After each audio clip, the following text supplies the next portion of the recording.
अजितदादांच्या भाषणाची स्टाईल अख्ख्या महाराष्ट्राला परिचित आहे। ते जितके स्पष्ट आणि थेट बोलणारे तितकेच ते आपल्या मिश्किल आणि विनोदी शैलीसाठी सुद्धा ओळखले जात होते। म्हणजे बोलता बोलता असा डायलॉग मारणं की ज्यामुळे संपूर्ण सभेत वातावरण एकदम हलकं होऊन जायचं।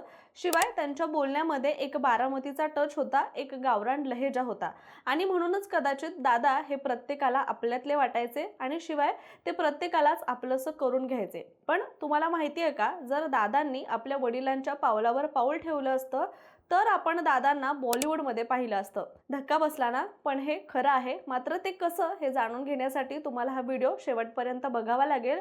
सोबतच दादांच्या आई ज्यांना आपल्या पोटच्या लेकाचा मृत्यू हा आपल्या डोळ्यासमोर पाहावा लागलाय आणि त्या आईच्या यातनांची कल्पना आपण कुणीच करू शकत नाहीये। चला तर दादांच्या आई वडिलांच्या काही खास आठवणी सुद्धा जाणून घेऊया। अजित पवार यांचा जन्म 22 जुलै 1959 रोजी अहिल्यानगर जिल्ह्यातील राहुरी तालुक्यातील देवळाली प्रवरा इथे झाला।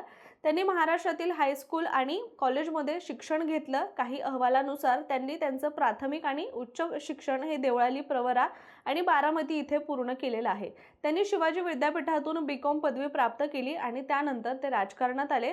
पण कल्पना करा किंवा असं म्हणतात ना की राजा का बेटा राजा बनेगा, डॉक्टर का बेटा डॉक्टर, तसं जर दादांनी त्यांच्या वडिलांच्या मार्गाचं अनुसरण केलं असतं तर कदाचित आपण त्यांना राजकारणात नाही तर चक्क बॉलिवूडमध्ये पाहिलं असतं।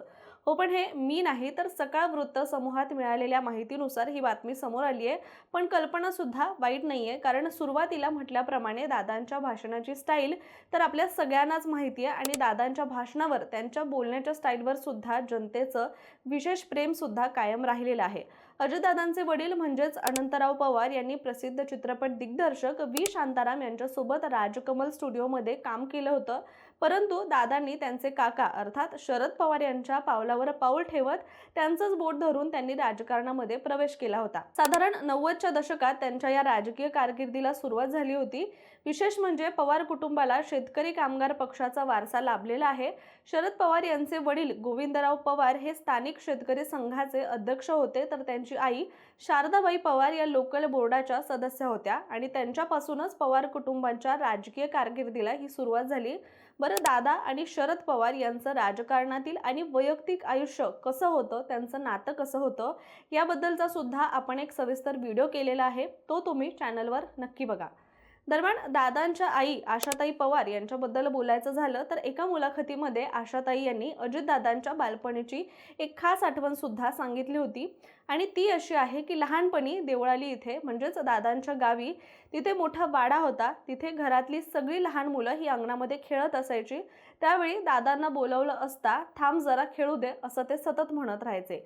दादा मातीतच गोट्या खेळत राहायचे आणि जोपर्यंत तो खेळ जिंकत नाही तोपर्यंत आईला थांब थांब असंच म्हणायचे।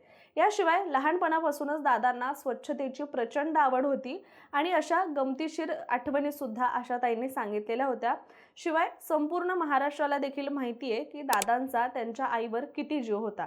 ते कितीही कामात असले तरी सुद्धा ते आपल्या आईची काळजी घ्यायचे। विशेष म्हणजे दादा कधीही बारामतीमध्ये आले तर आईला भेटल्याशिवाय ते परत जात नसत।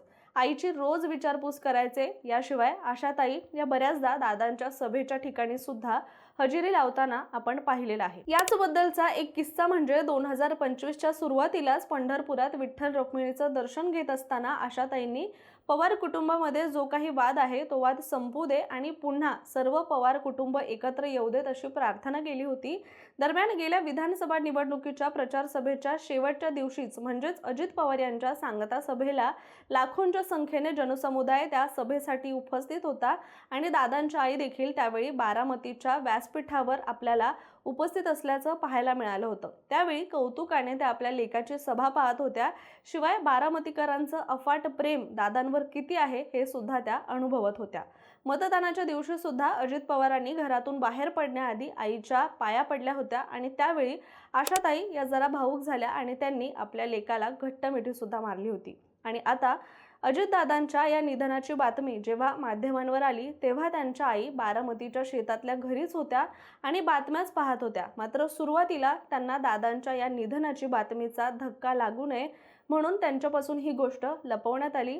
तिथे असलेल्या म्हणजेच त्यांच्या आईची काळजी घेणारे विठ्ठल पवार यांनी टीव्हीची वायर कापली। मोबाईल एअरप्लेन मोडवर टाकला आणि तेव्हा आशाताईंना सुद्धा कळलं की काहीतरी घडलेलं आहे याची त्यांना कल्पना आली होती. त्या विठ्ठल पवार यांना वारंवार सांगू लागल्या की दादांना काही झालंय का असं त्या विचारत होत्या. मात्र विठ्ठल पवार यांनी काही झालं नाही, अजितदादा ठीक आहे, थोडं खरचटलं असेल, दादांना काही होणार नाही अशी आशाताईंची समजूत काढली होती. पण शेवटी त्या आईचंच मन आहे. त्यावेळी आशाताई म्हणाल्या की ते सर्व ठीक आहे, तरी आपण बारामतीला जाऊया, पण गाडीत बिघाड झाला आहे असं सांगून त्यांना त्यावेळी आशाताईंना बारामतीच्या घरामध्येच थांबवून ठेवलं होतं. पण त्या ऐकण्याच्या मनस्थितीमध्ये नव्हत्या. शेवटी त्यांना घेऊन बारामतीला नेण्यात आलं. त्यावेळी त्यांना अजित पवार यांचं निधन झाल्याचं समजलं.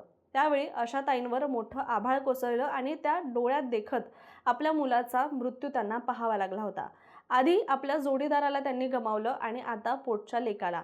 या माऊलीचं दुःख खरं तर हे आपल्या सगळ्यांपेक्षा कितीतरी पटीने जास्त आहे. परंतु या माऊलीला हे दुःख पचवण्याचं बळ ईश्वर देवो हीच प्रार्थना. आणि जाता जाता संपूर्ण महाराष्ट्राच्या मनात घर करून राहिलेले, आपल्या सगळ्यांना हसवत जे आपल्याला सोडून गेले असे सगळ्यांचे लाडके दादा यांच्या आत्म्यास सुद्धा शांती लाभो हीच प्रार्थना. धन्यवाद.